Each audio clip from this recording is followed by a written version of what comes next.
Welcome to the Ty and Rye the Finance Guys podcast, covering weekly investment news, important financial topics, and expert interviews. We want to help you become more knowledgeable about the financial world around you. This is not an offer to sell you anything, and remember, past performance doesn't indicate future results. Now your hosts, Ty Hansen and Ryan Robertson. Hello, Tyler. Hi, Ryan. What's going on? Oh, I don't know. We're having fun today. We're splicing this one together. As you can see, I'm looking down at you, but the camera's up here. So duct tape and mailing wire. Yeah, it's going to be really fun. I'm in a new office that is 20 feet from you, Ty. Right? Rather than I 300 think that's miles. That's a metaphor for technology nowadays. It is. We're closer than ever, yet further apart than we've ever been. Oh, well. I'm looking out this sad. window, and it is freezing cold, and I'm from St. George, and I do not like it. I know. I'm surprised I was able to get you up here to Utah County because it's snowing, and you don't like snow. No, do not like it. You're snow averse. Yeah, I grew up with it, but for the last 15 years, I haven't had to deal with it, so I'm a little bit spoiled. Sorry, bud.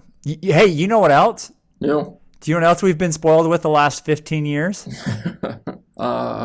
Very low Federal Reserve rates.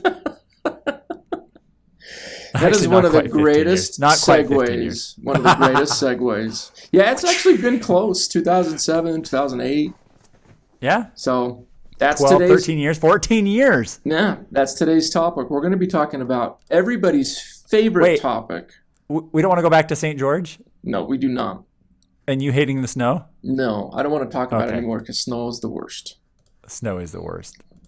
But we're going to talk about everybody's favorite topic for Thanksgiving and Christmas. U.S. Treasury, Federal Reserve System. Federal Reserve. And basically how that affects all of our lives with inflation, interest rates. And it is. It's the most influential part of the market in everybody's portfolio right now. And it's kind of funny because you hear it all the time. People waiting for the Fed. What's the Fed going to say? What are they going to come up with? And everybody reacts to it. So we thought, hey, let's understand this a little bit better. I will say though, this is a forewarning about this episode that it might very well be the most boring episode we do all year. So I'm just telling people that ahead of time. It will be. However, we're going to make it fun. Are we? Oh, yeah.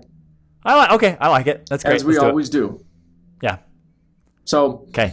Let's make it. How are we going to make it fun? We're going to break this down to a couple things. Are you going to take your shirt off? Because everybody knows. No. Yeah, sure. If everybody. Okay. Everybody knows that I love history, so we're going to talk history of the Treasury and the Fed real quick. A little brief history lesson for everybody, and then we're gonna really get into how that affects all this other stuff. Why interest rates affect people? Yeah, that's right. So let's do it. Ty, have you seen Hamilton? I have seen Hamilton. Okay, great They segue. named Alexander Hamilton. There you go. Hamilton. Just you wait. Sorry, I'll stop. Okay, go ahead. Hamilton. Why? He was really a big proponent of the United States having its own bank, a national bank. He was head of the Treasury. He's the one that fought with Jefferson about all that stuff. Just watch the musical. You'll see it. Right. Because they wanted to basically control everybody and unify them into this centralized government. Right. Then, go through all the years, and there's all these different changes between what the U.S. central bank was supposed to do, what their job was. You have all kinds of stuff. Then the Civil War hits, and then they really try to centralize everything and control it. It doesn't really work out because probably from about 1870 to end of the Great Depression, 1940s, is probably the most turbulent economic time in all of human history. Yeah, it is crazy. Absolutely. So financially turbulent. Exactly. Because you've got America trying to become a financial superpower. And I mean, things like Great Depression, 2 major world war. I mean, you've got all kinds of economic and financial turmoil going on at that time. And we don't really understand what it was like 150 years ago when we're talking about localized banks producing their own notes. Yeah. As specie that they can take around and everybody's supposed to accept it as payment. Yeah. Like, we're not used to that kind of thing. Although, it's kind of funny now that you're talking about it. How interesting is that's kind of like what we're going back to with crypto, right? True. Everything, nothing changes because everything stays the same, right? It's so crazy. That is such an interesting. I didn't even think about that till you literally just said that. That's pretty wild. Anyways, go ahead. Well, and so you obviously gold and silver have played a part, and then you just have banks that would say, okay, we've got so much gold on deposit, so here's your banknotes you can take around and buy corn and chickens. Yeah. So we get to the point of this idea that they create the Federal Reserve System, and that's in the 19 teens with Woodrow Wilson. Right. And the whole idea of it is to really start to centralize monetary policy in the United States. Right. And really the crux behind all of that, right, is just to make sure that everybody's congruent, everybody's following the same rules. Yeah. You don't have talk about the Wildcat Bank a little bit. Well, yeah, the Wildcat Bank, you go back into the 1830s, that's the kind of thing where just a bank could just set up anywhere. Anybody could have a bank anywhere. They could charter it with the state, and they could run their own thing, and they wouldn't have actual money. They would just have promissory notes. Right. And it was just like this promissory note was worth X amount of dollars or whatever the case may be. Right. And those things would come and go within years, a couple of years, and people who had money deposit at the bank was just gone within a couple months. Right? Crazy. Yeah. And so that was kind of the story for lots of the banking world for a long, long time.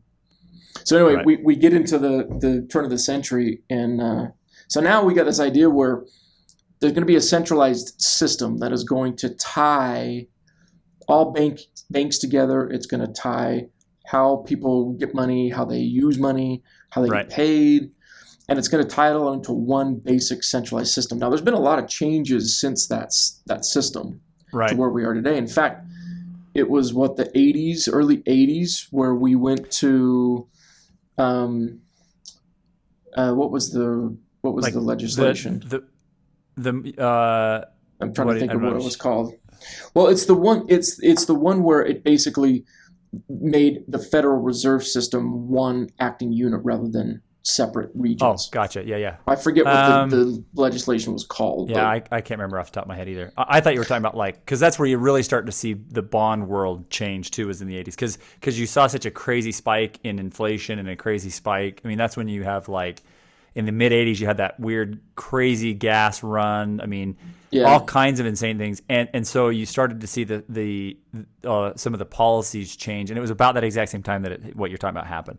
It's a result of that. Yeah, because what happened was they had 12 regional banks in the Federal Reserve System. Yeah. Right. They broke the country up into 12 different regions, and there was one Federal Reserve Bank in each region that was kind of in charge of the monetary policy of that region. Right.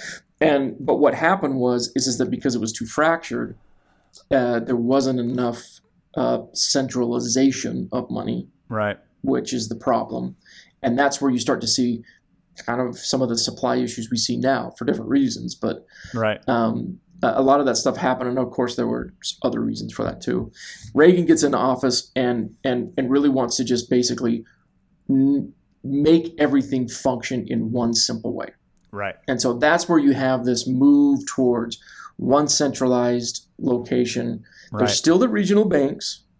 The Federal Reserve Board is made up of 12 different banks.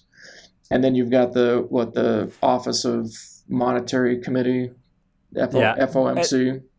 What's it called? Federal Open. The acronym. I think it's the Federal Open Market Committee. Yep. Well, the other thing that's interesting about that too, though, is I think we got to stress that point that it's really important to understand, because Powell is the head of the Reserve right now, right? Yeah. Yes, there still are the regional Federal Reserve banks, but it really is one in purpose right now, right? It really is one, that's the main. It's basically running as one body. Yeah. right? Well, they had the 12 before, certainly, because there were certain regions of the country that needed different policies because of just whatever they did. Like Michigan was going to be different from Georgia, right? But now everything is the same. I mean, the economy of Washington is not that much different from the economy of Virginia, right? In many, many ways, and also because of just interstate commerce on the internet. Right. So yeah, they've consolidated this down to basically where all the banks follow one policy, right? And that's basically what the Federal Reserve Board puts together, and the chairman Powell is in charge of that, right? And it's important to remember the Federal Reserve chairman Powell is appointed by the president. Right. It's a big deal. It's a very big deal. It's a very big deal. It's the other thing I want to talk about too with this is most people don't think much about that appointment, right? Because this is really boring stuff, right? but it's crazy how powerful of a position that really is, and how much of an impact that actually has on people's portfolios. Anyways, I do want a quick little tangent to that too. There's a really, really good read, The World is Flat by Thomas Friedman.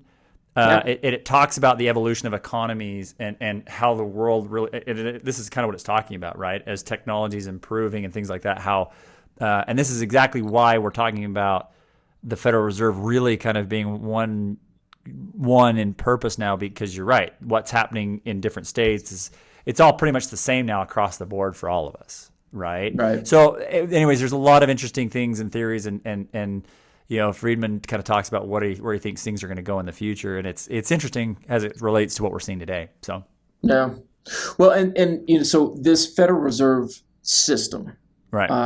Its main function, there's a couple of different things that it does, right? And all of it's essentially related to the supply of money in the economy, right? And how they have different tools that they use to try to either expand how much money's in the market, right, or contract or bring in how much money's in the market. So now, Ty, you're going to explain that. And there's all kinds of different economic theories for anybody that has taken micro and macroeconomics in college. You do talk about Keynesian theory, monetary policy. There's different theory. We're not going to dive into all that because again we're trying to keep this as not boring as possible, but the idea is we're doing a great job. Great job. Oh yeah, we are. Okay, so where we've talked about what's been going on over the last 10, 12, 13, 14, 15 years is this idea of quantitative easing, right? Where the Federal Reserve is basically it happened. Well, hold up. Before you get there, talk about what, because you get to quantitative easing, what is it that the Fed can do, Federal Reserve, what are their basic things that they can do? So a couple things. I mean, they can lower their interest rate, right? And they can also... For what? What's the interest rate for? So what are they doing with it? The Federal Reserve rate, right? And that's basically the bank of banks, right? People can go borrow money. So a bank can go to the Fed, borrow money at a very low rate, right? Okay. Turn around and lend that money, right? And so you think about that. It's like so when the Federal Reserve does that, right? Think about this. So if you're going to the bank to get a loan for your car, for your business, or even credit cards, right? And how much interest they charge, things like that. If my bank is going to the Fed and the Fed's going to charge them 3%, my bank's going to turn around and probably charge me 5, 6, 7%, right? Right. So what's happened? So now, go back to 2007, 2008, 2009, right? Our economy crumbles. So a couple things can happen.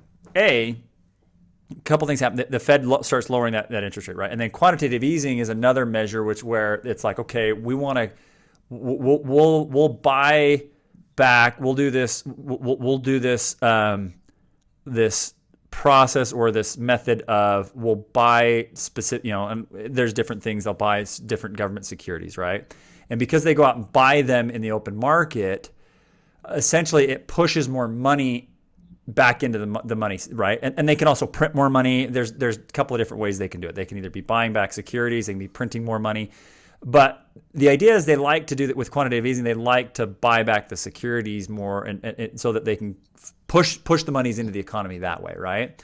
Now the problem is when you do that, there's a strong connection and correlation between lowering that Federal Reserve rate, quantitative easing, and being able to kind of like you can only play that hand so many times, right? Because you can only compress, you can only buy so much, and you can only compress the Fed rate so low, right?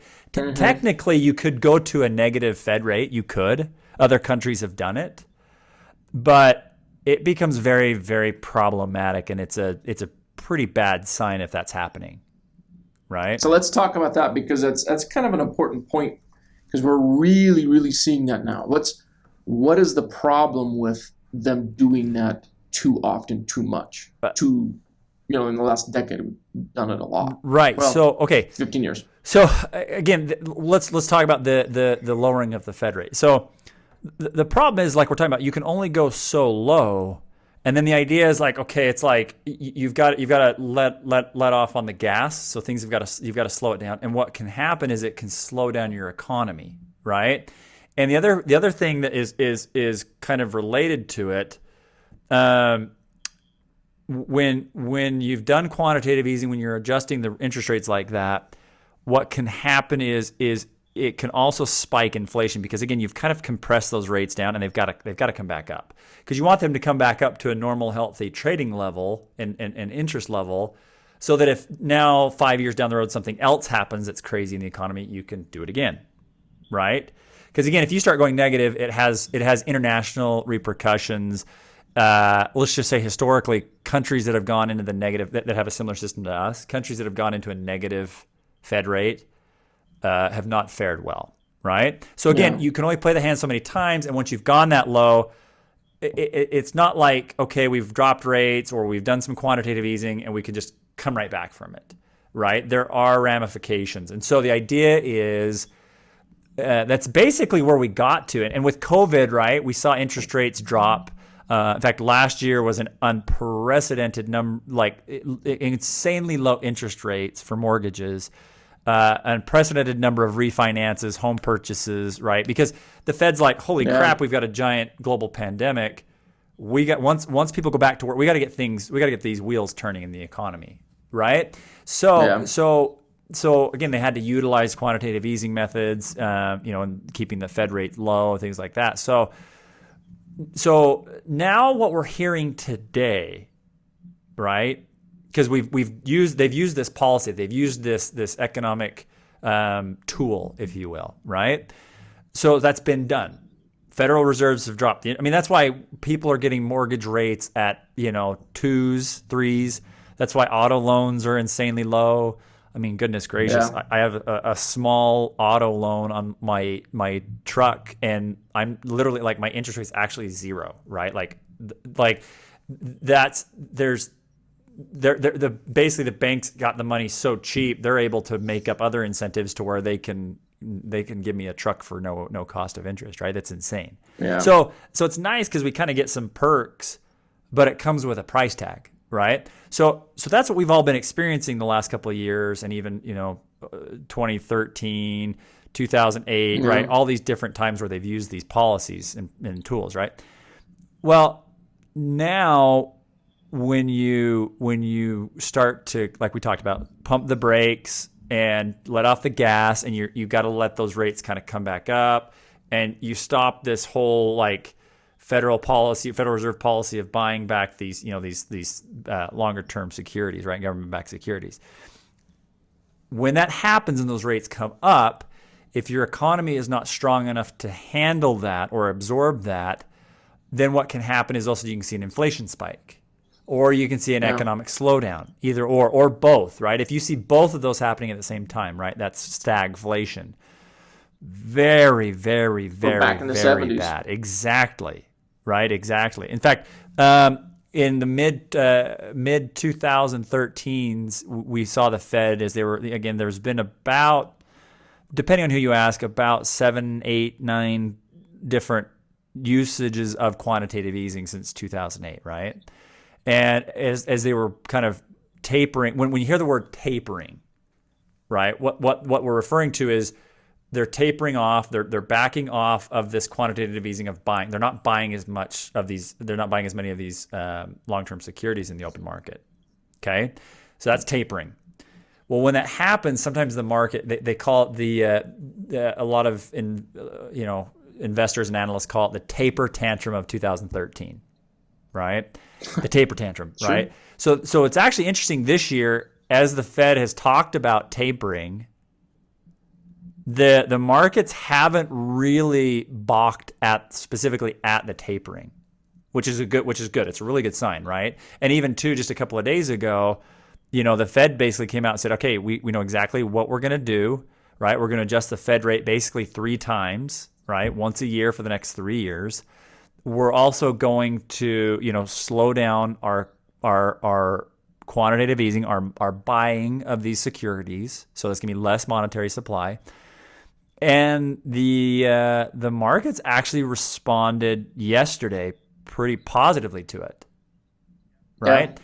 So what that tells me is, and what really is going on with that is, okay, again, they're tapering off, they're letting off the gas, hitting the brake a little bit, and the markets are responding. Now, again, it's been a crazy volatile couple of weeks, so some people may say I'm totally wrong, but in my opinion, I feel like the markets themselves are responding pretty positively to what the Fed's talking about doing, right? Yeah. With the tapering method that they're planning on using. So that was very long-winded. But between the way the Feds manage the Federal Reserve rate, the way that they handle the quantitative easing, or the way they handle that buying, right, of those securities, those are methods in which, they can kind of help keep the economy running, things like that. So, because I think a lot of times, people think in terms of, well, we can just print more money. Yeah.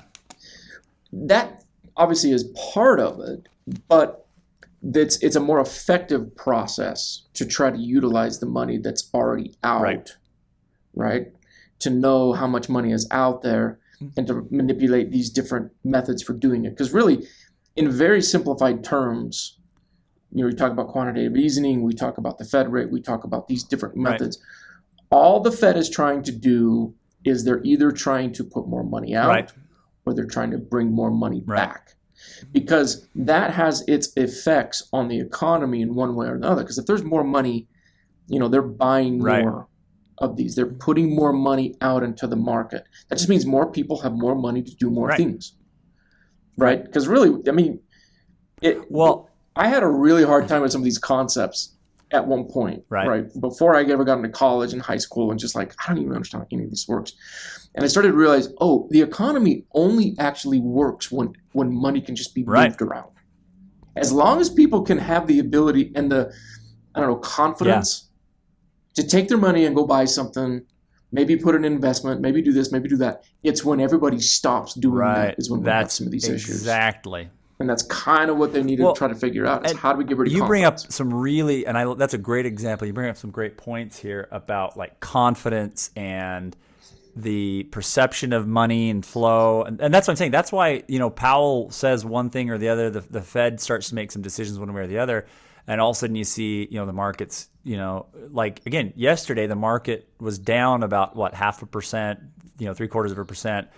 And then as soon as Powell was done talking, we kind of got a better sense of what the Fed's going to do. Just shot straight up. The S&P closed almost up 2%, 2.5% swing. Mm-hmm. Now it's crazy. It had a little bit of a letdown today because of technology, the technology sector. But this is a really good point, right? So I like what you talk about as far as the perception and the confidence in what's kind of going on with that monetary supply. Another key thing, too, you talked about, which I think is important, where the whole printing of money versus quantitative easing and, whatever different methods are used. The one problem you can have, I think, maybe talk about that a little bit more. When all of a sudden you print too much money, why does that become problematic, right? I think people need to understand that. So why don't you explain that to them? Yeah, well, it's just the idea that you want to believe that every dollar that you've got has some sort of value to it based on a good or service of some sort, right? There's some sort of equilibrium between what the money represents as far as goods and services. So if we just all of a sudden just take, like if you just all of a sudden had $1 million just given to you, or everybody in America was given $1 million, we would just go haywire because there's not enough of goods and services to back up how much Right. money, dollar bills that people would have in their Right. accounts. So it gives a very false sense of what is going on if you just print money. And so it's a really troubling idea to think about, rather than if they sell securities, treasuries, or buy them, right? That's the good, or that's Right. the asset, right, that is exchanging Right. there. So someone is putting money out, but they're getting something in return. You just give people money, they're not getting anything in Right. return. It's a real problematic part for the Well, economy. and the other thing too, so I like that. That's a good thought as far as just like, it can definitely have a lot of unforeseen consequences. All of a sudden you just dump a ton of money on people. But there's also a reason why we call it the monetary supply, right? It's supply and demand.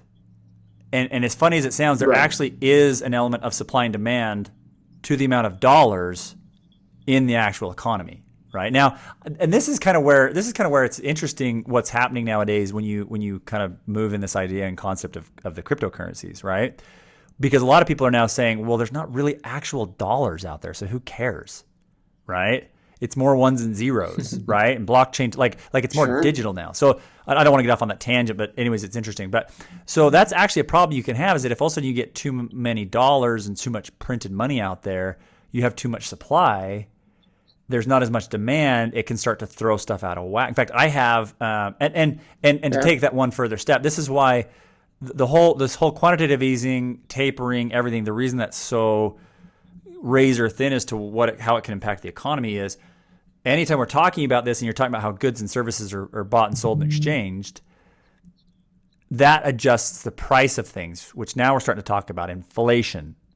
Right? So when you've pushed everything artificially down so low, when it starts to spring back up, if it springs too fast, all of a sudden you have a huge spike in inflation. Now don't confuse what's going on right now with inflation with the Fed tapering and doing all these things, because really we're in an inflationary state because of COVID, in my opinion, right? Inflation wouldn't be this high if the economy had been humming along normally the last couple of years, right? So, Right. But that's the whole point here, is that's the problem with some of these methods, is when you start to kind of come back from it, even though your economy is doing well, can your economy really support it? If it can't, and you start to get some of these numbers and checks and balances out of whack, like we're talking about, then you have inflation pop, right? So all of a sudden it's like, now if it's like, well, crap, whatever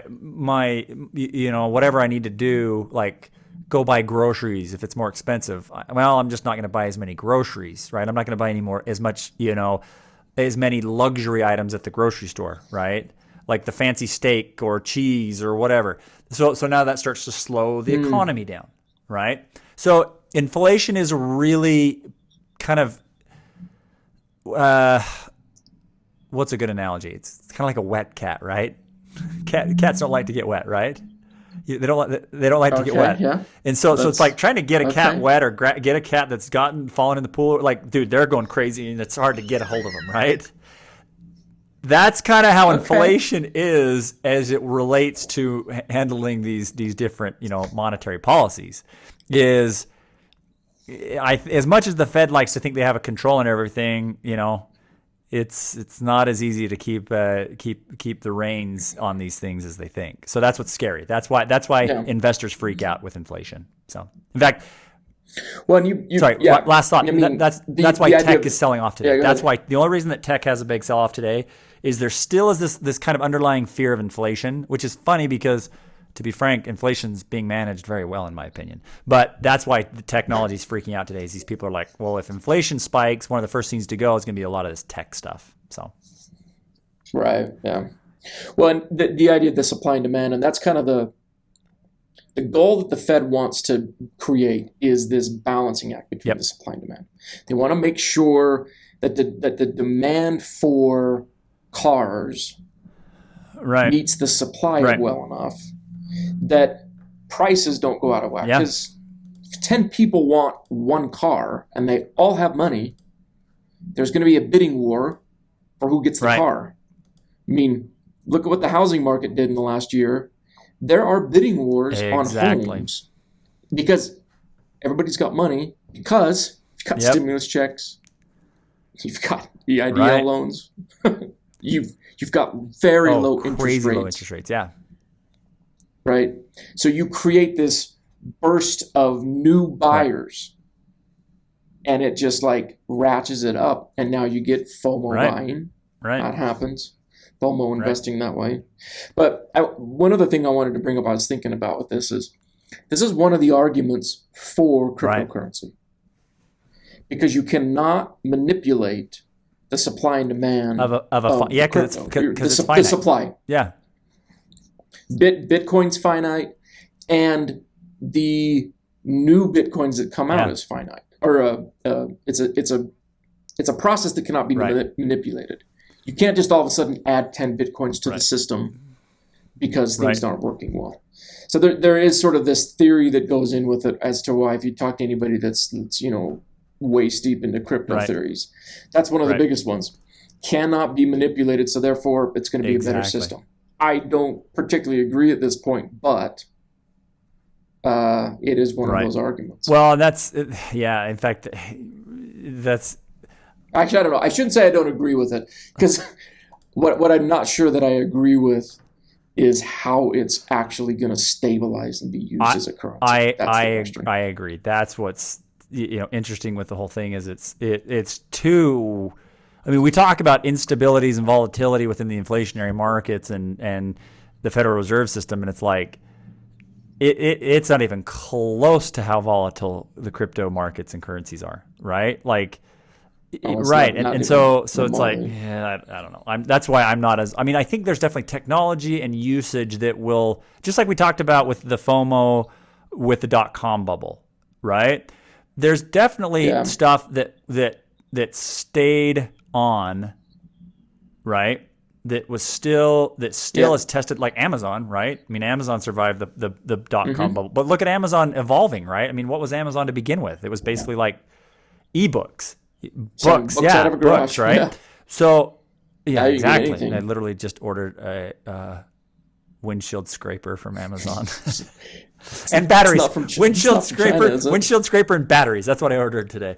But so is crypto going to stay? And this is turning into a crypto discussion, but it's like, some of that technology, our currencies, our economic functionality in this country, I think, is going to evolve, and there's going to be pieces of that kind of intertwine, in my opinion.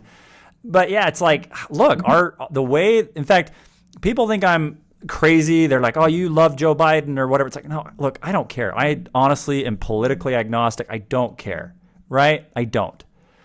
Yeah, but the Fed has managed inflation very well this year. And you know what's interesting too? I just was looking at it because everybody keeps the taglines, the clickbait right now is tech is freaking out because of inflationary scares.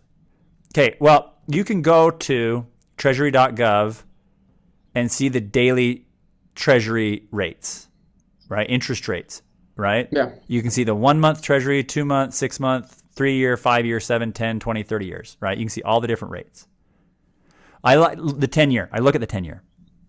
Right? Look at the 10-year. Yeah, the 10-year peaked around, when were we? Around April, about 1.7, in the mid 1.7s percent, 1.7%, right? And we actually saw a decent little sell-off when it was spiking like that. So back then I was like, crap, inflation might be getting away from us.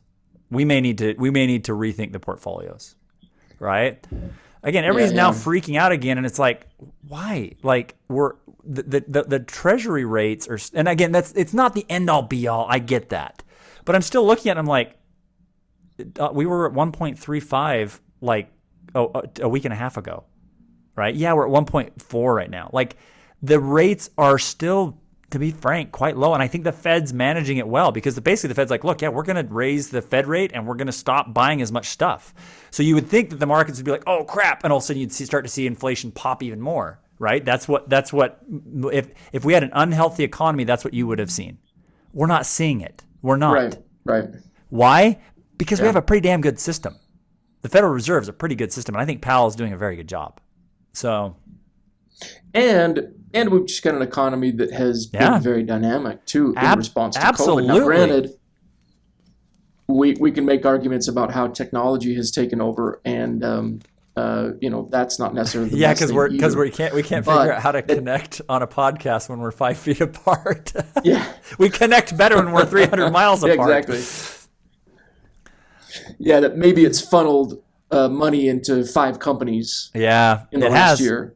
But what it doesn't change is it doesn't change the fact that the economy has responded right in a way that is allowing it to keep going in spite of all of that. I agree 1,000%, man. That's a big deal, right? And that's why if you look at a lot of the clickbait, if you see what's going on, a lot of people, anytime people talk about the Fed tapering, it's like,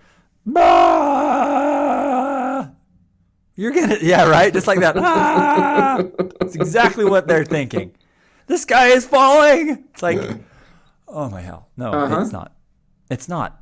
Now, again, are we in a precarious position? Yeah. Absolutely, because we have to back off. We have to pump the brakes. But again, the roads are icy here, right? You hate Utah County because it's cold and snowy and it's not St. George. Yes. You hate hate snow. And lots of other reasons. Oh man, come on. But there's lots of snow, and so it's almost like you got to pump the brakes on ice, and you're like, crap, I don't want to ram into the car in front of me. It's like, gotta do it slowly. Pump the brakes. Pump the brakes. Not slam the brakes. That's what I'm saying. The Fed, they're doing a good job not crashing into any other cars. So yeah. So everybody chill down. Out. No, I get it because chill out. You know what's interesting? Random side note. We are seeing, if you look at the percentage, the number of, so volatility is measurements of swings up and down, right? If you look at 5-year increments, 5, 10, 15, 20 years ago, like as you look at those different increment levels, the level of volatility, I think, is higher right now. You have more quick swings up and down than you ever have. And I think it's no wonder that that's the case when you look at the Robinhoods of the world, the robo-advisors of the world, more and more people have more and more access to make trades. So again, it's like don't let the masses making fear-based moves influence you when actually things are humming along nicely, right? That's why I think there's more volatility than ever, is because of the common investor now. Not that there's anything wrong with it. I don't think the common investor is bad. I think it's a good thing. I love people being empowered. But we also have to just chill out a little bit when we think about that. So anyways. Yeah, absolutely. Hey, I didn't think that was boring. It was a little bit. I rambled that one chunk when I talked about the Fed and how they quantitative, like that was boring. I rambled for about 15 minutes. Yeah, because in that period of time, I was thinking about what I was going to get for dinner. Yeah, what are you going to get? I don't know. A lot of good places to eat around here. Go stimulate the economy. Buy a nice dinner. There you go. True. You're buying dinner on the company card, so you're not worrying about stimulating the economy. Sure. Absolutely. Good times. All right. Well, anything else you want to? Do you want to put a little? For those of us that nice little end to this. Just letting everybody know. Thanks for everybody that chimed in for our ETF challenge. It's up and running. Yeah, probably next week we'll give although I don't know. Are we going to record next week with it being Christmas? Maybe we will. We should do a special Christmas. You know what? Let's just get on and sing Christmas carols. Oh, holy night. Okay. No. We'll give an update next week. There's Java the Hutt. I can't say the one that I like a lot because it's a little risque. Penniless Bull. I know not running my investments. Not running or ruining. Not running my investments. That's one of my running buddies. That's why he did that one. Not running my investments. Not running. There you go. Anyways, so we'll have an update next week on the ETF challenge. So.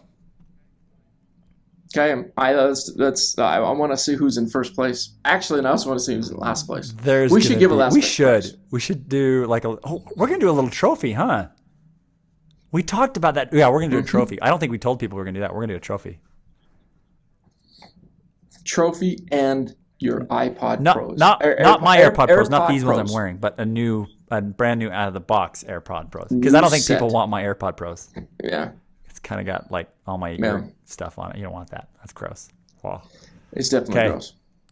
Hey, thanks for coming up to Utah County. Well, that's good. Okay. Hey, I loved it. Been a great time. Hey. I'm leaving right now. All right. We'll see everybody next week before Christmas. See you, bud. Hey, thanks for listening to the Ty and Rye, the Finance Guys podcast today. If you like what you heard, go ahead and hit subscribe. That way you won't miss any future episodes. Also, follow us on Instagram, Twitter, Facebook, Ty and Rye Podcast. Also, check us out at myprosperteam.com. Thanks. We will see you next week.